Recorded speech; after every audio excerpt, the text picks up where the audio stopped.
sa New Testament, may sinabi po dito sa Romans chapter 12.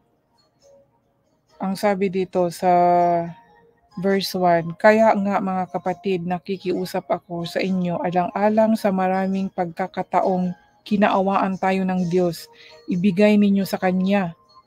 Ang sabi po dito, ibigay ninyo sa Kanya ang inyong mga sarili bilang mga handog na buhay. Ito po yan ngayon mga kapatid. Hindi na po itong sinabi dito sa Exodus, no? Na ang sinabi ng Diyos kay Moises o sa mga Israelita na magdala sila ng pinakamagandang bahagi ng una nilang ani. Pero sa atin ngayon, tayo na po, ating sarili na po ang ating ihahandog. At syempre, bago natin ihandog ang ating sarili, kailangan maglinis tayo. Alangan naman ang ating may masama pa tayong pag-uugali o ano yung nakatanim sa ating puso at isipan ay mahandog mo ba ang sarili? Hindi, di ba?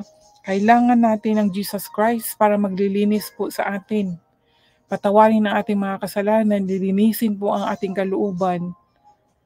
Kaya nga po siya ay napako sa krus kasi yan po ang dahilan para malinis po ang ating kasalanan. Gagawin niya tayong bago. At dahil nagawa tayong bago, itong ating sarili ang ating ihahandog. Kagaya ng sinabi dito, ibigay ninyo sa Kanya ang inyong mga sarili bilang mga handog na buhay. So yan po. Kaya pero dito sa Old Testament,